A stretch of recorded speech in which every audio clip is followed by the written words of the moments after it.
Diary, hello, it is August 2025. This is an unboxing of the Minix Neo Z150 Aero. Now, as my partner actually quite humorously said to me, she said, "Oh yeah, in college I used to use Minix, it was an operating system," and I said, "Yes, my dear, that has absolutely nothing to do with Minix, the brand of computer system." So if you recall, if you're old enough, you'll know that Minix was indeed a precursor type of Unix or Linux operating system. And it was authored by Andrew Tannenbaum.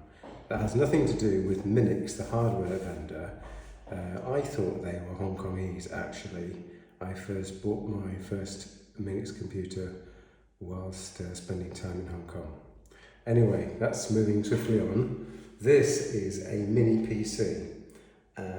And I've said numerous times, the desktop and desk side computer market, I predict, is basically grinding to a halt.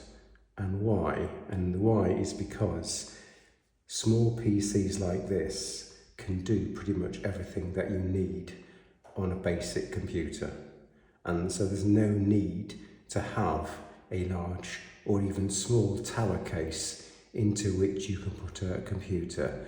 Things are slightly different for gaming PCs, which need a fancy graphics card, but for 90 or 95% of regular users, I'm going to suggest that something like this is all you need. Now, the Minix Neo Z150 has an Intel N150 CPU, and this computer is for 230 francs here in Switzerland.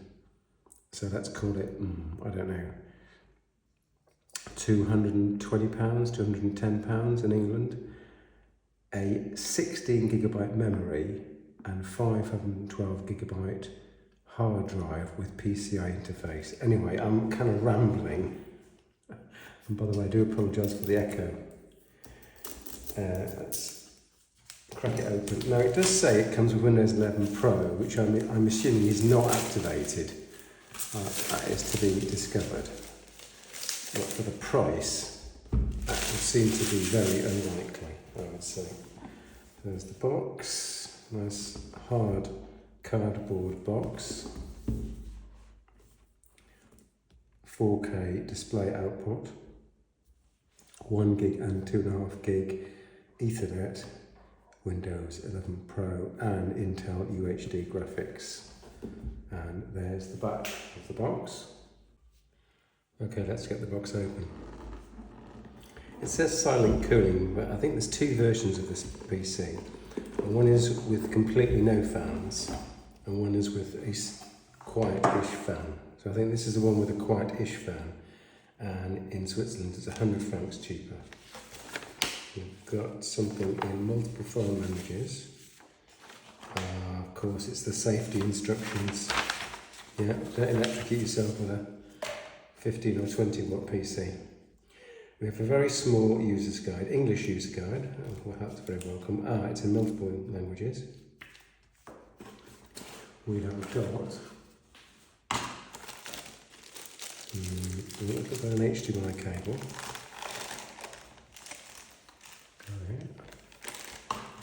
The guide, the HDMI cable.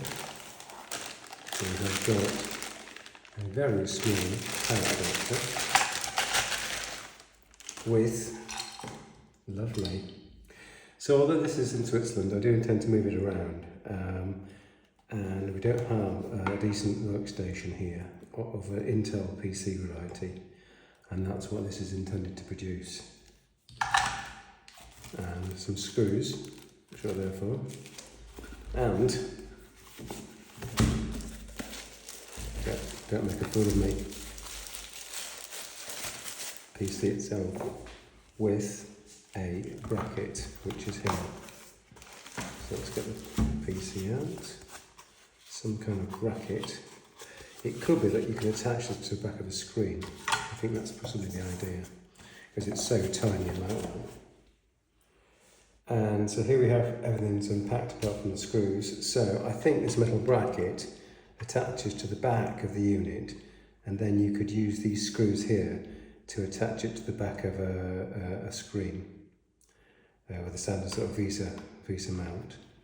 So it looks the business. I mean, it's a terribly light PC, which is a good thing. We've got a USB-C on the front, which I believe is power distribution as well. 2 USB 3 ports, a headphone jack, which I guess I would never use.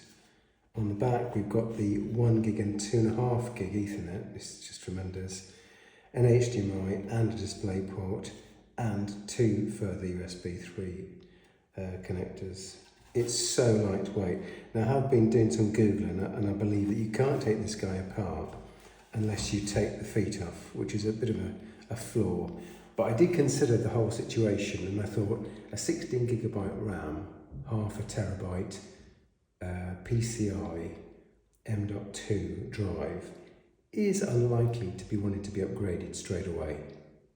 And at the price of only £210 or 230 francs in Switzerland, once you start upgrading this PC, you kind of defeat the object, because you'll be putting a lot of money into a PC that is relatively modestly powered in terms of CPU oomph. So I think you should leave it as stock. Okay. The next thing to find out is, does it actually have a licensed version of Windows 11 Pro? I highly doubt it. I think it's been it says pre-installed. It didn't say anything about it being activated. So that will be the next thing to check on my list.